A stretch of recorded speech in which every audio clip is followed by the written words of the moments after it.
It's Alex. Now, I didn't really want to do a tutorial on how to rebuild a carburetor because I don't think I'm good enough, and I think it's better for you to learn yourself. You'll have different kits. So this is the carburetor off of Linden's Rover 2000 SC, 1966. Got the same carburetor as my P6, Mr. Jenkins. So it's a HS6 carburetor, and the main problem with this carburetor I diagnosed is this little pipe here. It's got a silly little plastic pipe from the float bowl to the jet for the carburetor, and they're prone to leaking. I've seen them leak before. I think I might be wrong, but I think the Allegro had one and it was leaking. I'm not sure, I can't remember now. I've definitely seen one leaking before. So this is my dining room table. This is where I get up to all sorts of things like painting badges. I've got this one that I've been painting as well. Got all sorts going on here. But we're not here for that, we're here for the carburetors today. So what I like to do is strip it down as much as I care to, and then try and give it all a clean. I've got some spray that's, it's called throttle valve cleaner, it's carburetor cleaner, carb cleaner, anything like that. So the parts I've ordered a new pipe, or a jet assembly they call it. Let's have a look, make sure it's the right one. Yeah, that's the Badger. I recommend bringing some scissors to the table so you don't use your teeth. Probably shouldn't be doing it on the table, but don't worry. So that's our new little jet there. So we've got that to go on. Now what I like to do is I lay the new parts out on one side of the table, and then I lay the old parts out on the other side in the same order. So I know that I've taken that bit out and I've got the new bit over here to go in, if that makes sense.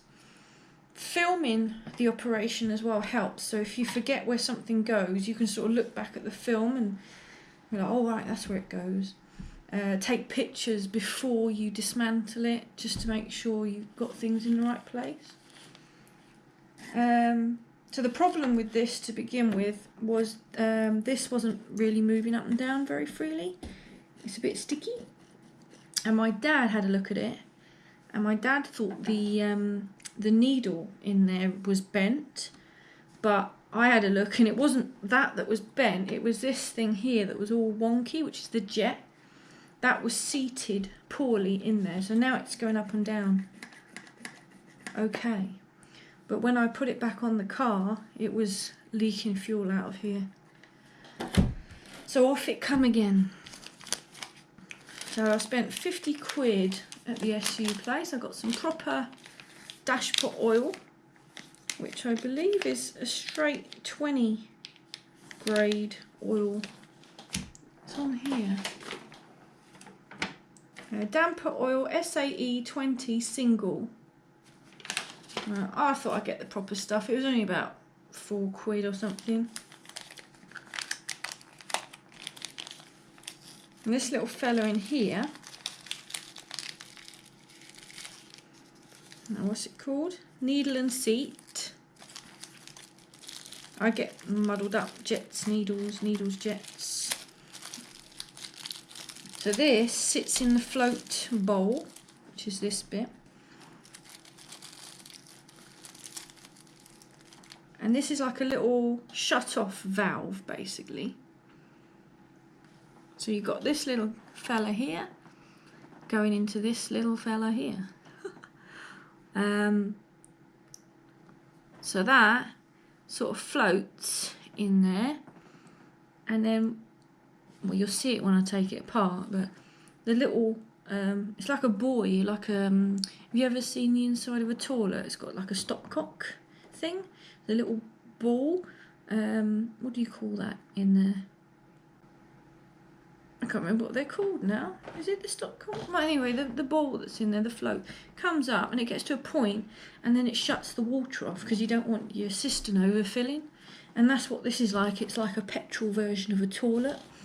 So when the little float ball in there, it's not a ball, but the float in there gets to a point where the fuel's up there, it shuts this little needle off.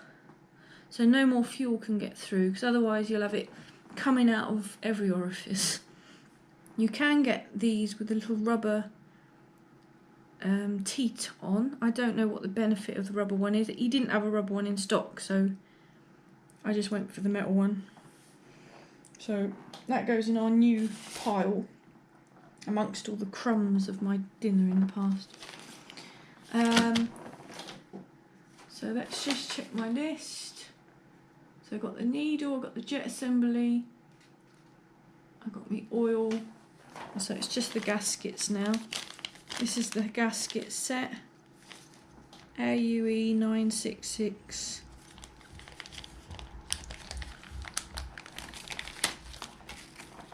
And what I normally do is I get something. I've got this lid here off a tin. You can empty them out into that.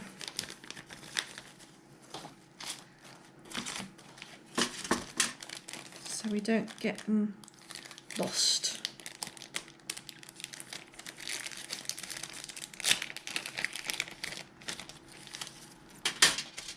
Okay, so we lay them out. Got two of these. They're identical. Two of those. Got one of these, which is this one where the air filter goes on. That's the air filter gasket. Then we've got this little gasket, that's for the float bowl. And then we've got a little rubber O-ring, a little tiny metal washer, a slightly bigger metal washer, and then a fibre, a fibre-y, corky type sort of washer slash gasket. So put those somewhere safe. Probably not safe over there, but okay. So where do I start? Tip all the fuel out and all the dashpot oil out before you start any of this. So at the workshop the other day, I just took that out and I just sort of tipped it out so the fuel come out. There's probably going to be some more fuel in there somewhere, but that's most of it out anyway. And when you take everything out and apart, just inspect it, make sure there's no sort of hairline cracks visible or anything worn out. This is just a little damper dashpot thingy-bob. I don't know what you call it. It's just a damper, I think it's called. You can get fancy brass versions of that. My P4's got a brass topped one. Yeah, let's start by taking the dashpot off. I'm trying not to get my arm in the way, but I probably will. And again, you know, take a picture or lay it out so you know where everything goes. I've done a few of these, so I'm not too worried.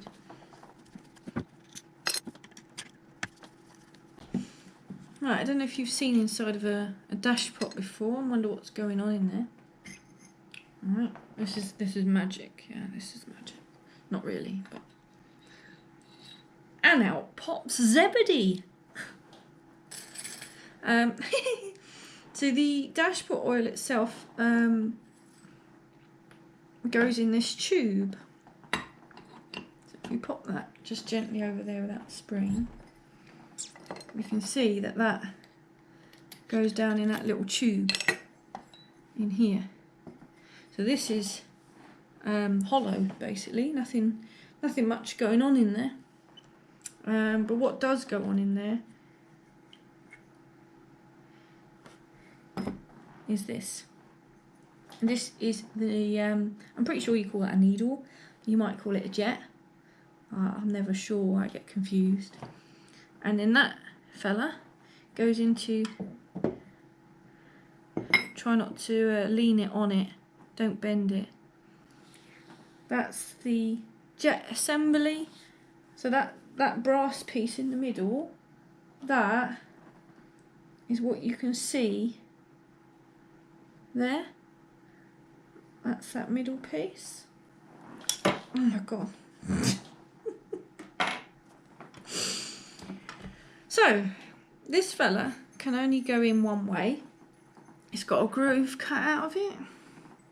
And there's a little, what looks like a brass guide. So that can only go in one way. So carefully, when you put it back together, that gently goes in that hole along that slider. So it can only go in one way, it can't rotate. Okay. And that spring there, obviously, is to push it back down,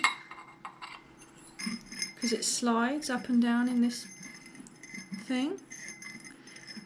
And the oil is inside that tube, and the stick bit there sort of goes in and out of the oil, so it sort of creates a pressure, basically. It's hard to explain, I don't really know how it works, but if it didn't have zebedee in there, it wouldn't spring back up, and you want it to spring back up. But you can't put this on the wrong way, you know, it's just any way you want it to go, basically. There's no wrong or right way, so it doesn't matter which way around that is. Zebedee hasn't got a wrong or right way, as long as you remember to put it in there at the end. This little fella here can come out, and it's probably best to get it out to give it all a clean.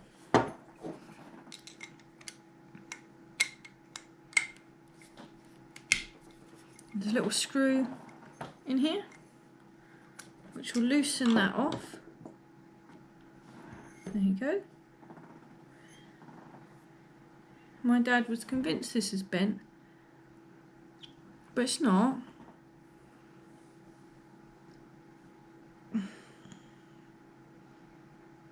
I don't think that's bent. There's no reason for it to be bent, really. So put that somewhere safe. And again, I say you can't put it in wrong, you can. Give it a wipe. It's all quite clean in here, really. It doesn't need much of a clean. I've seen a lot worse. Now I'll have to check before I put it back together, but I'm pretty sure that goes in, because it's got a thick part. I'm pretty sure that goes in, just so the thick part is just sticking out a bit. And then when it's in there, you do the screw up to keep it in there. It must be quite tight. That's that one then. So I could do this in seconds, but I'm trying to just show you guys what's going on inside of this carburetor. I'm not that clever. I just like to see how things work. Now it's probably best you remember which way round this lid goes, because if you've got this pointing the wrong way, the pipe might not bend round, the pipe on the car. So it's best to remember which way round this goes. A good way of doing it is scoring. Doesn't have to be a big score.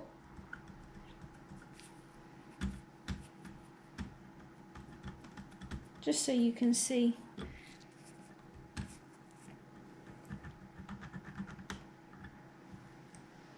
Which way round they go. Don't know if you can see it on the camera, but I've just made a little mark there. Just so I know that that's the way the pipe should go. Screwdriver's a bit rubbish. There should be a little tag on this, tell you which carburettor it is, but it's gone. There also should be 3 spring washers, I would imagine, one on each screw, but there's only that one. There's no spring washer on this one, and there's no spring washer on the other one. Right. Obviously you've got 3 screws for this and 3 screws for that. The longer screws are for the dash pot. We don't think you can get them muddled up, but they're obviously a certain length for a reason. There we go. Here he is. It's the toilet cistern. Right, I'm going to put that to one side. There's a bit of fuel in here, so I'm just going to mop it up before it ends up in my tea or something. There we are. Cup of tea.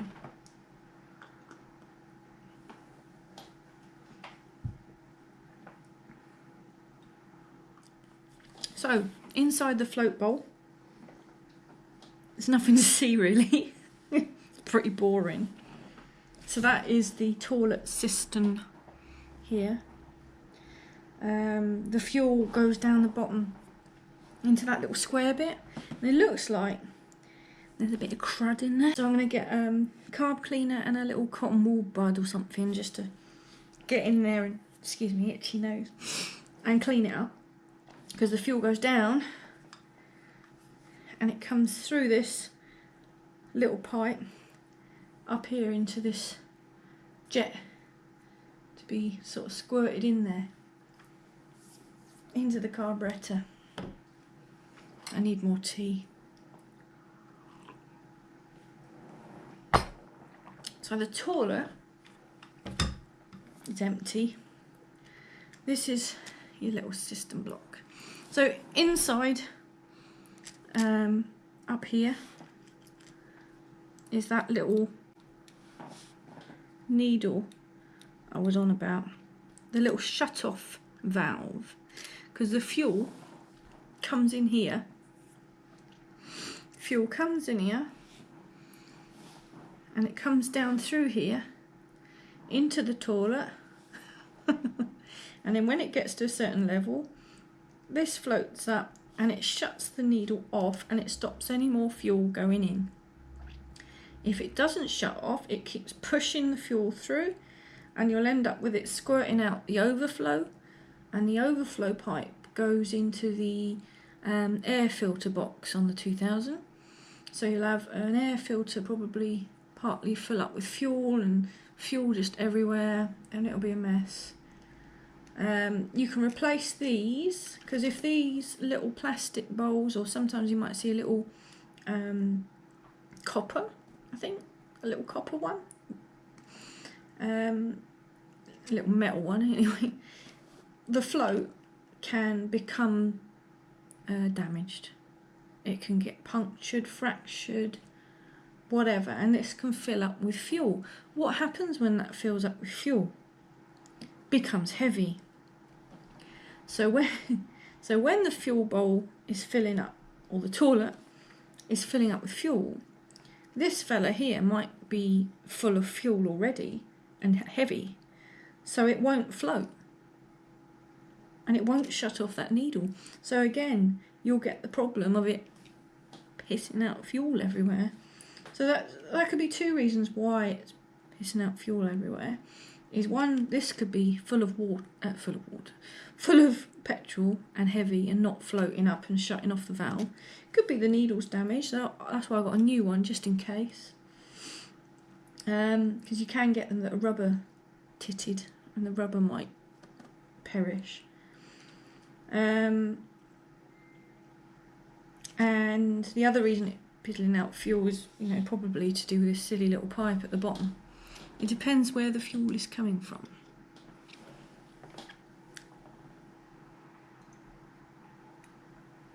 Sometimes, I talk from Britain, can't I? Sometimes, if a car hasn't been used for a while or whatever, the float thing can stick it can stick, and sometimes if it's over fueling, there's fuel coming out everywhere, just get a screwdriver and go and hit the toilet. Hit it, because it might just shake that free so it goes up and shuts off the valve. eBay. So yeah, if you've got fuel piddling out anywhere unexpectedly, just try tapping on top, and it might just stop it. Yeah, the old gasket we can prise off. That's knackered, isn't it? I have to get a little blade or something to scrape off that old gasket. Looks like it's been on there a while. Yeah, there's a little pin that slides in there that holds this on. So I'm going to have to slide that pin out so I can get this off, so I can get to the jet inside. I'll have to go and get some more tools. Now unfortunately, I pressed the wrong button and I filmed this end part in time lapse. So it's all a bit jittery and there's no audio. But that was me just taking the pin out of that float, just with a pair of pliers. You can just push it through, pull it out.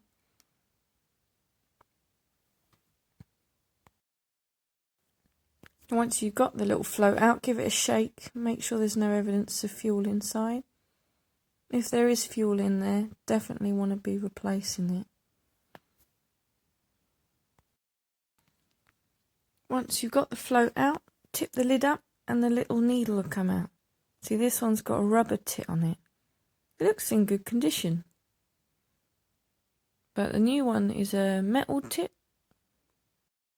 Funny enough, the rubber tipped one has a metal body and the metal tipped one had a plastic body. I don't know which one's best. Now the needle's out the way, you can get the little seat out. It's always worth changing it, especially if you've got a new one. That just undoes like a little nut.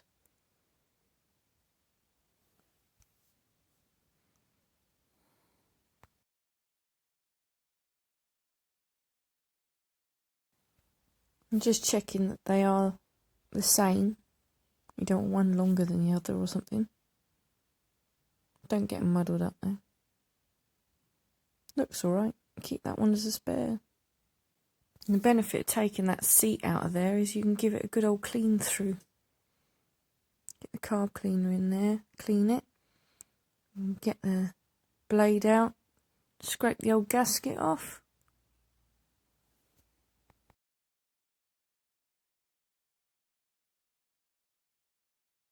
I'm just showing here that when you press the accelerator pedal, that's what happens. It opens this butterfly valve to let the mixture through. Air and fuel. It's always worth checking the butterfly valve just to make sure it's seating properly. Make sure it's all clean, there's no carbon build up in there. Right, it's time to get the jet assembly off. So you've got a nut there to undo at the bottom of the toilet. Undo that, and then that pipe should pull out, because that pipe has got a little rubber O-ring that sits in there.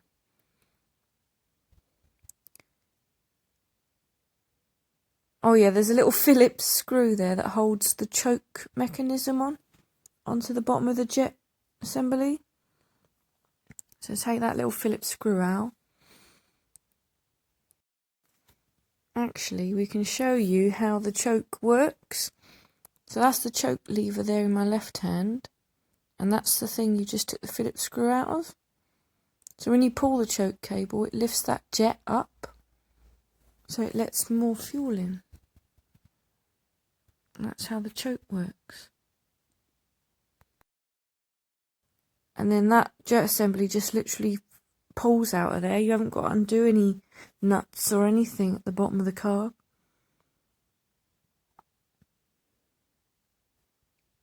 So I'm just pulling that little pipe out the bottom of the toilet. And I found I found the problem. I found why it was leaking. The O-ring on the end of the pipe is absolutely trash. I got a new one out to show the difference, but it's a bit awkward to see because it's all juttery. So I could, in theory, just replace that rubber O-ring and it should be fine. But the pipe on it looks so brittle and rubbish. I'll just put a new one on anyway. For the sake of like 18 quid or whatever it was. So now that jet's out of the way, that leaves the seat in there. And it's the seat that's in there that was all wonky before. Where my dad thought the needle was bent. It was that wasn't seated right in there. But we don't need to touch that now because I've got it seated in the right place. Right, it's time to go and give the whole thing a clean up now. Then it can all be put back together. And that'll do for part 1.